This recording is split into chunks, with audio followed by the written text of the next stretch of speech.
Best varicose veins చికిత్సనే పొందండి. నొప్పి లేని చికిత్స కోసం సంప్రదించండి ఎబిస్ హాస్పిటల్.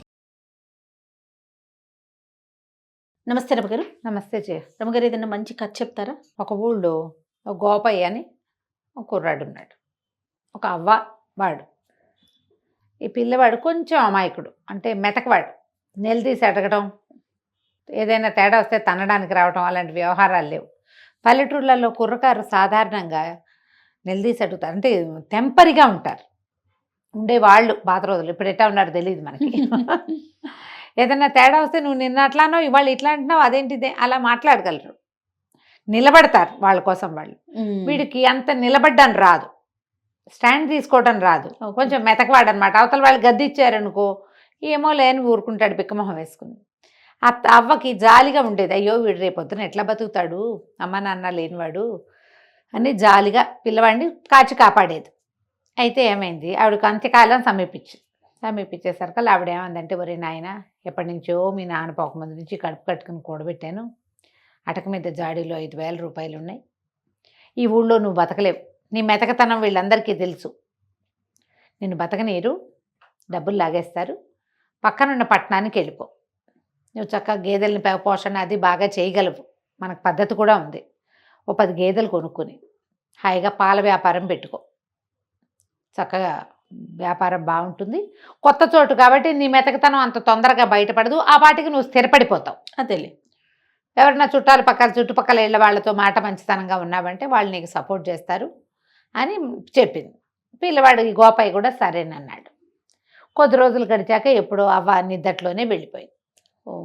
పిల్లాడు 4 చూసుకున్నాడు, చుట్టుపక్కల వాళ్ళందరూ చేరారు. మరి ఒంటరి పిల్లాడు కదా, సరే ఆవిడని సాగనంపారు. చుట్టాల పక్కల ఎవరో వచ్చి 10 రోజులు ఉండి వీడికి ఏదో కాచిపోసారు, అయిపోయింది. అంతా అయ్యాక పిల్లాడు ఏం చేశాడు, ఒకరోజు అటకెక్కి చూస్తే జాడీలో 5,000 రూపాయలు ఉన్నాయి. సరే అవ్వ చెప్పిన మాట నిజమేను, మెల్లిగా ఈ ఊళ్ళో నుంచి కదులుదాము అని చెప్పి ఏమనుకున్నాడు, ముందు పక్క ఊరు వెళ్ళటం, గేదెలు కొనుక్కోవటం అవన్నీ ఆలోచించుకున్నాడు. ఈ ఊళ్ళో ఒక శెట్టిగారు ఉన్నారు, ఆయన మహా గట్టివాడు, కొంచెం పీనాసివాడు అన్న పేరు కూడా ఉంది. అవ్వ ఎప్పుడైనా ఆయన దగ్గరికి చేబదులకు వెళ్ళటం, తర్వాత ఏమో ఏదైనా దాచిపెట్టాలంటే ఊరు వెళ్తున్నాను, ఇగో ఈ డబ్బులు నీ దగ్గర ఉంచుకొని ఈయన దగ్గర ఏదైనా బంగారపు వస్తువు దాపెట్టడం వాడికి తెలుసు. చిన్న చితగా వెండి బంగారం ఉన్నాయి వీళ్ళ దగ్గర, అవన్నీ ఆస్తి కింద ఉంటాయి కదా. అదే సరే ఈ అబ్బాయి ఏం చేశాడు, పట్నం వెళ్ళి ముందు ఒక ఇల్లు చూసుకోవాలి, ఏదైనా ఖాళీ స్థలం కావాలి, గొడ్లు పెట్టాలంటే ఖాళీ స్థలము గొడ్ల సావిడి కావాలిగా. అందుకని ఏమనుకున్నాడు, శెట్టిగారి దగ్గరికి 5,000 చేత్తో పుచ్చుకొచ్చాడు, చిన్న మూటలా కట్టి పట్టుకొచ్చి, ఏమంటే శెట్టిగారు, నేను పక్కనున్న రామాపురం పెద్దపట్నానికి వెళ్తున్నాను, మరి ఇల్లు అది చూసుకుంటా, అక్కడ గొడ్లు పెట్టుకోమంది మా నాయనమ్మ, అవ్వ అక్కడ చెప్పింది, నేను అక్కడన్నీ ఇల్లు అక్కలు ఏర్పాటు చేసుకుని ఎవరన్నా మారుబేరగాళ్ళని వాళ్ళని చూసుకుని వస్తా, ఈ 5,000 మీ దగ్గర పెట్టండి కాస్త అని చెప్పి సరిగ్గా అదే సమయానికి ఆ శెట్టిగారి ఇంట్లో ఏమైంది, శెట్టిగారి భార్య వాళ్ళ అమ్మ ఇక్కడికి రాబోతోంది. ఆవిడ రామేశ్వరం ప్రయాణం అయింది, వాళ్ళ అమ్మ శెట్టిగారి అత్తగారు. దారైపోతూ వీళ్ళ ఊరు దారిలో ఉంది, వచ్చి ఇక్కడ ఒక రోజు ఉండి కూతురు దగ్గర ఆ పైన యాత్రలకి వెళ్తుంది. మా అమ్మ రాకొస్తోంది, 3 ఏళ్ళు అయింది వచ్చి, ఒక చీర కొనుక్కురండి మా అమ్మకి అంటుంటే ఈయనంటాడు, ఆ దారిపోయే వాళ్ళందరికీ దారిన పోతూ వస్తుంటే ఆవిడకు చీరలు ఎక్కడ పెడతాం, చీరలో సార్లో నేను పెట్టను అన్నాడు. ఆవిడ, మా అమ్మ దారిపోయేది ఎందుకైంది, మా అమ్మ కదా, పెళ్ళై 10 ఏళ్ళు అయితే ఎన్నిసార్లు జరిపింది, మనకి పండగ పబ్బాలు జరిపింది, 3 సార్లు బట్టలు పెట్టింది, రాక ఈ ఊరు వచ్చి ఒక నిద్ర చేస్తే చీరన్నా పెట్టదు పెద్దదానికి అంతేగా అని పెళ్ళామంటుంది. ఈయనేమో నేను అట్టా పెట్టను అన్నాడు. ఈ లోపల ఏమైంది, వాళ్ళిద్దరూ మాట్లాడుకుంటుండగానే వీడు వెళ్ళాడు, మనవాడు గోపయ్య. ఈ వాక్యాలు చెప్పడానికి లోపలే ఏమైంది, ఈ పెళ్ళామేమో ఈవిడ సణుగుతుంటే ఏమన్నాడు, ఆ తర్వాత చీరల సంగతి పొయ్యి మీద కూర మాడుతోంది, పోయి చూసుకో అని కేకేశాడు. ఈ అబ్బాయి అక్కడే ఉన్నాడు, పొయ్యి మీద కూర మాడేటప్పుడు. ఆవిడ లోపలికి వెళ్ళింది, పొయ్యి మీద కూర ఏదో సవరించింది. ఈ లోపల ఈ గోపయ్య ఆవిడ లోపలికి వెళ్ళిన సందర్భంలో ఆ 5,000 రూపాయల వాక్యాలు ఈయనకి చెప్పి 5,000 ఈయన చేతిలో పెట్టాడు. ఓకే, చేతిలో పెట్టేసరికల్లా ఈయన ఏం చేశాడు, అటగేలే ఏముంది, దిక్కులేని వాళ్ళకి ఏదో ఒక సహాయం చేయాలి, మీ అవ్వలేదు, పేద సాదాకి సాయం చేయడానికే కదా మనిషి అన్నవాడు ఉండేది అన్నాడు. అనేసరికి లోపల పెళ్ళాం, ఇట్లా దిక్కుమాల వాళ్ళందరికీ సహాయం చేస్తాడు, సొంత అత్తగారు పెద్దది రామేశ్వరం యాత్రలకు వెళ్తూ మన ఇంటికి వస్తే ఓ చీర పెట్టడానికి ఏడుస్తాడు చచ్చినాడు, అని తిట్టుకుంటూ ఏం చేసింది, కింద నుంచి ఒక కొండ ఏదో ఎత్తి పైన పెడుతోంది. ఎప్పుడైతే ఆవిడకి ఊహ వచ్చిందో ఆ కొండ ఎత్తి గోడకేసి కొట్టేసరికల్లా ఆ ఈ శెట్టి గారిది ఆ వంట చేసుకునేటిది ఒక పాక ఈ గోడకి నిండా నీళ్లున్న కుండ తగిలేసరికల్లా అది ఇలా వజవజలాడినట్టు కదిలిపోయింది. ఆ గోడను ఆనుకుని వాకిలి నడవ ఉంది. ఎప్పుడైతే ఈ గోడ కదిలిందో కుర్రాడు కంగారు పడి, గోపాయ్ ఏంటండి భూకంపం వచ్చినట్టు అదిరిపోతోంది, ఇట్లా అదిరిపోతుంది ఏంటండి అన్నాడు. అనగానే శెట్టి గారు చెప్పాడు, ఆ భూకంపాలు వస్తున్నాయో ఇవాళ రేపు, ఈ పూట భూకంపం వచ్చింది అన్నాడు. కుర్రాడు ఏం గుర్తు పెట్టుకున్నాడు, భూకంపం వచ్చిన రోజు శెట్టి గారికి డబ్బు ఇచ్చానని పెట్టుకున్నాడు. సరే వెళ్ళొస్తానండి అంటే, క్షేమంగా వెళ్ళి లాభంగారా, మెల్లిగా నిదానంగా చూసుకునిరా, 4 చూసుకున్నాకరా, నీ డబ్బులు ఎక్కడికి పోవు, నేను ఇస్తానన్నాడు. అనేసి పంపించేసాడు. ఈ గోపయ్య పక్కనున్న పట్టణానికి వెళ్ళాడు. వెళ్ళి ఇల్లు వాకిళ్ళు వెతికాడు. అద్దెకి ఇవ్వబడను అని చెప్పిన అన్ని ఇళ్ళు చూడగా ఏవీ కుదరలే. బాగా చీకటి పడే వేళకి చుట్టాలింటికి పోయి పడుకున్నాడు. 3, 4, 5, 6 రోజులు తిరిగాడు. తిరగగా ఒకరోజు ఊరికి పెడగా ఉన్న ఒక ఇండిపెండెంట్ ఇల్లు ఈ అబ్బాయికి కనపడేది. కొంచెం పెడగా ఉంది, దాని పక్కన పెద్ద ఖాళీ స్థలం కూడా ఉంది. ఉంటేనే ఈ అబ్బాయి పోయి వాళ్ళ ఇంట్లో అడిగాడు, ఏమండి అద్దెకిస్తారా ఏమిటి అంటే, సరే ఎవరు ఏమిటి కనుక్కుని, ఎవరు లేరండి, గేదెల వ్యాపారం పెడదాం అనుకుంటున్నా, ఈ పక్క ఖాళీ స్థలం కూడా ఇస్తానంటే నేను దిగుతానండి పక్క వాటాలు అన్నాడు. అదొక 3 గదుల వాట. ఆయన కూడా ఏం ఊరు ఏమిటి సేమ్ కులం అవి తెలుసుకున్నాడు. కుర్రాడు బుద్ధిమంతుడిగా ఉన్నాడని భావించి, దాంతేముంది నాయన, తప్పకుండా మాకు పక్కన గొడ్డు గోదండి మనుషులు సందడిగా ఉంటే బాగుంటుంది, ఇదేమో ఊరికి పెడగా ఉంది, అదే ఎవరు వచ్చేవాళ్ళు లేరనుకుంటూ ఉంటాం. ఇప్పుడు పాలు వ్యాపారం అంటే పూట వస్తారుగా 2 పూట్ల మనుషులు, కొంచెం సందడి పెరిగి రేట్లు పెరుగుతాయి ఆ ప్రాంతానికి అని ఆయన ఒప్పుకున్నాడు. ఒప్పుకుంటే ఆయన కూతురు వచ్చి, ఆ పిల్ల 18, 20 ఏళ్ళు ఉంటే, పిల్ల కొంచెం గట్టిది. ఆ అమ్మాయి ఏమంది, సరే కబుర్లకేముంది, అద్దె మాత్రం 100 రూపాయల నెలకి, గొడవలకు దిక్కకూడదు అని గట్టిగా చెప్పింది. పిల్ల చూస్తే చక్కగా ఉంది. సరే అన్నీ ఒప్పుకున్నాడు. ఒప్పుకున్నాక ఏమైంది, నేను ఊరు వెళ్ళండి, డబ్బులు అవి తీసుకుని మరి సామాన్లు అవి సర్దుకుని వస్తానండి, కొంచెం వాట కడిగించి పెట్టండి అని చెప్పి వచ్చేసాడు. ఇంటికి వచ్చి మర్నాడు ఇక్కడ సామాన్లు అవి ఇవి సర్దుకుని రేపొద్దున ఊరు వెళ్తాననగా ఇవాళ శెట్టి గారి ఇంటికి వెళ్ళాడు. శెట్టి గారు నమస్కారం అండి, రామాపురంలో అన్నీ ఏర్పాటు చేసుకొచ్చాను, మరి గేదెల బేరగాళ్ళు కూడా దొరికారు, ఒక 8 గేదెలకి బేరమైందండి, మీరు డబ్బు ఇప్పిస్తే నేను వెళ్ళి పని చేసుకుంటానండి, రేపు వెళ్ళిపోతున్నానండి అన్నాడు. ఎంత కావాలో అని అడిగాడు ఆయన.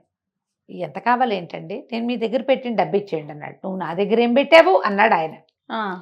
అనేసరికి కుర్రాడు నిర్ఘాంతపోయాడు. అదేంటండి, 5,000 రూపాయలు మా అవ్వ అటక మీద జాడీలో పెట్టినవి నేను మీకు తెచ్చిస్తాను కాదు, ఫలానా రోజు నేను ఊరెళ్ళే రోజు, నేను రామాపురం వెళ్ళేటప్పుడు మీ ఇంటికేగా తొలిగా వచ్చాను అనేసరికి అలా ఆయన అన్నాడు, అవురవరా నా దగ్గర డబ్బులు పెట్టడం ఏమిటి, నువ్వు అవ్వమన్నాడు, నాకు అంతే తెలుసు, రామాపురం వెళ్ళొస్తానని చెప్పావు అంతే, నువ్వు మా ఇంటికి రాలేదు, నాకు డబ్బులు ఇవ్వలేదు. కాదండి ఆ రోజు భూకంపం వచ్చిన రోజు అండి అన్నాడు. భూకంపం రావటం ఏమిటి అని ఆయన కేకలు పెట్టాడు. చుట్టుపక్కల అందరూ చేరారు. వీడు మెల్లిగా మాట్లాడుతున్నాడు. డబ్బులు తీసుకునే వాళ్ళు గట్టిగా ఎందుకు అరుస్తారు, డబ్బులు ఉన్నాయని అందరికీ తెలిసిపోతుంది, అదే కదా, ఇవ్వదలుచుకోని వాడు ఎంతైనా అరుస్తాడు అంతే. ఆయన పెద్ద పెద్ద కేకలు పెట్టాడు. చుట్టుపక్కల 5, 6 ఏళ్ల వాళ్ళు చేరారు. పల్లెటూళ్ళు ఏమిటి మన దగ్గరగా ఉంటాయి వీళ్ళు, ఏమిటి అన్నారు. వీడు చూడండి, అవగారి మనవడు గోపయ్య భూకంపం వచ్చిన రోజు నాకు డబ్బు ఇచ్చానంటాడు, భూకంపం ఎక్కడొచ్చింది మన ఊళ్ళో అనేసరికి అందరూ కేకలేశారు. అదేమిట్రా అబ్బాయి మతిపోయినట్టు మాట్లాడుతూ, భూకంపం ఎప్పుడు వచ్చిందంటే, వచ్చిందండి ఆ రోజు భూకంపం అంటాడు. ఏం కలగన్నావో అని అందరూ ఎక్కిరిచ్చారు. మా అవ్వ 5,000 దాచిందని ప్రచారం చేయకూడదన్న ఇంగితం ఉంది కుర్రాడికి, కానీ ఇప్పుడు చెప్పక తప్పటల్లా ఏం చెయ్యాలో తెలియలే, ఎంత బతిమాలినా బామల్ని ఆయన ఒప్పుకోలే, నువ్వు నాకేం ఇవ్వలేదన్నాడు. అనేసరికి ఇక ఏం చేస్తాడు, ఏడుపు మొహంతో వెనక్కి తిరిగి వెళ్ళిపోయాడు. ఇంక ఇప్పుడు ఏం చేస్తాడు, పట్నం వెళ్ళి మళ్ళీ సాయంకాలం కాళ్ళు ఈడ్చుకుంటూ పట్టణానికి వెళ్ళాడు. వెళ్ళి వాళ్ళ ఇంట్లో చెప్పాడు.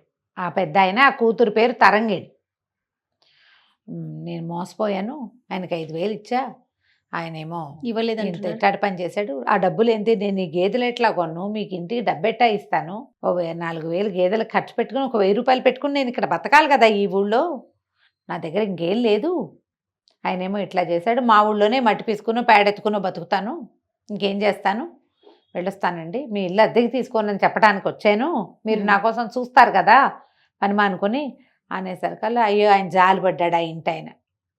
అయ్యో పాపం ఎంత కష్టం వచ్చిందయ్యా, భలే మోసం చేశాడే వాడెవడో దుర్మార్గుడు, నిన్ను జాగ్రత్తగా బతుకునాయనా అమాయకుడివి అన్నాడు. అనేసరికి అలా పిల్ల లోపల నుంచి మజ్జిగ తీసుకుని లోపల నుంచి వస్తూ, అదేమిటి నాన్న, దిక్కపోతే దిక్కపోయాడు, మన ఇంట్లో దిక్కపోయినా నష్టం లేదు, కానీ ఇతను పోగొట్టుకున్న డబ్బు మాత్రం ఇప్పించాలి కదా,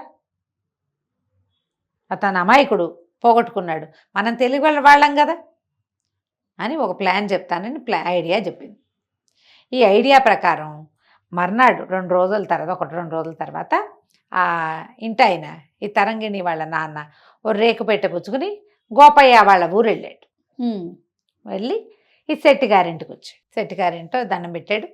అయ్యా, మరి మీరే కదండి శెట్టిగారు, నేను గోపయ్యకి కాబోయే మామగారినండి, వాళ్ళ అవ్వ ఉండగానే పిల్లని గోపయ్యకి ఇచ్చి సంబంధం కుదుర్చుకున్నాం, ఆవిడేమో మీ ఊరు రామాయణంలో పెళ్లి చేయాలని మాతో మాటిచ్చింది, ఆవిడ పోయింది కదా, ఏడాది లోపల పెళ్లి చేస్తే ఆవిడకి ఉత్తమ గతులు కలుగుతాయని నేను డబ్బు గిబ్బు అన్నీ సవరించుకుని వచ్చానండి, మీరు పెద్ద మనిషి, ఈ ఊళ్ళో మీరే చాలా పెద్ద మనిషి అని చాలాసార్లు అవ్వగారు చెప్పింది పెళ్లి మాటలకు వచ్చినప్పుడు, ఈ పెట్టెలో 60,000 ఉన్నాయండి, రేకు పెట్టె ఒకటి తెచ్చాడు, ఆ పెట్టెలో 60,000 ఉన్నాయి, పెట్టె మీ దగ్గర ఉంచండి, ఎందుకంటే నేను ఈ ఊరు వాడిని కాదు, ఇక్కడ ఏర్పాట్లు చేయాలి, వంట వాళ్ళని మాట్లాడుకోవాలి, పురోహితుడిని మాట్లాడాలి, అన్నయ్య వాళ్ళని మాట్లాడాలి, 4 ఏర్పాటు చేసుకోవాలి కదా, రామాలయంలో చెప్పాలి, ఇవన్నీ ఉన్నాయి, ఈ డబ్బులు పుచ్చుకుని ఊరంతా నేను తిరగలేను, నాకు ఇక్కడ ఇంకో ఆనుపాను లేదు, మీరు మహానుభావులని చాలా పెద్ద మనిషి అని నేను విన్నాను, ఈ 60,000 రూపాయలు పెట్టే మీ ఇంట్లో ఉంచండి, ఓకే, వీళ్ళు వెంబడి 1000 చొప్పున తీసుకుంటా అని చెప్పంగానే ఆయనకు ఆశ వచ్చేసింది. ఇంతకుముందు అప్పనంగా 5,000 నొక్కేశాడు, 60,000 పిచ్చి గోపయ్య వాడి వల్లే మళ్ళీ డబ్బులు వస్తున్నాయి అనుకొని సరేనన్నాడు. సరేనని ఏమేవ్ పెద్ద మనిషికి మజ్జిగ పట్టరా అంటే వాళ్ళ ఆవిడ మజ్జిగ చిప్పుకుంటుంది. ఈ లోపల ఏమైంది, చటుక్కున గోపయ్య వచ్చాడు. వచ్చి శెట్టిగారు మరి మొన్న నేను మీకు డబ్బులు ఇచ్చాను, మీరు కూడా మర్చిపోయారు, అసలు నేను ఇవ్వలేదంటున్నారు, భూకంపం వచ్చిన రోజంటే మీరు కాదన్నారు, అవాళ్ళు మీ ఇంట్లో కూర ఏదో మాడిందండి, కూర మాడుతోంది, వెళ్ళి చూసిరమ్మన్నారు, అప్పుడేనండి నేను మీకు 5,000 ఇచ్చాను అన్నాడు. అనగానే శెట్టిగారి గొంతులో వెలక్కాయ పడింది. ఇప్పుడు డబ్బులు లేవు అని అనడానికి వీల్లేదు, కాదు అంటానికి వీల్లేదు. అనగానే ఏం చేశాడు, కొంచెం తిప్పుకొని ఆ భుజం మీద చెయ్యేసి, నాకు గుర్తుందయ్యా భలేవాడివి, నీ డబ్బులు నాకెందుకు, నాకు జ్ఞాపకం ఉంది, కాకపోతే ఆ రోజున నువ్వు ఎప్పుడైతే 2 రోజుల క్రితం, నిన్న కాక మొన్న కదా వీడొచ్చాడు డబ్బుల కోసం, నువ్వు వచ్చినప్పుడు ఓ జూదరి, ఓ తాగుబోతువాడు, ఒక ఏమంటారు ఇల్లు కట్టుకునేవాడు, 3 సిద్ధంగా ఉన్నారు డబ్బుల కోసం, నీ డబ్బులు నా దగ్గర ఉన్నాయని తెలిస్తే నేను నీకు డబ్బులు ఇస్తే నేను వాళ్ళకేమి ఇవ్వటల్లా, వాళ్ళు నీ వెంట పడతారని నువ్వు డబ్బు పోగొట్టుకుంటావు, అమాయకుడివి, మీ అవ్వేమో నా చేతిలో పెట్టింది నిన్నని నేను అప్పుడు ఇవ్వలేదంతే, మళ్ళీ కబురు చేసి ఇద్దామనుకుంటున్నా, నేను ఏదో పనిలో పడ్డాను చూడు ఉండు అని వాడిని గోపయ్యను నుంచోబెట్టి అలా లోపలికి వెళ్ళి 5,000 పట్టుకొచ్చి ఇచ్చాడు. గోపయ్య లెక్క పెట్టుకున్నాడు, మూట కట్టుకోగానే మామగారు లేచి నుంచున్నాడు.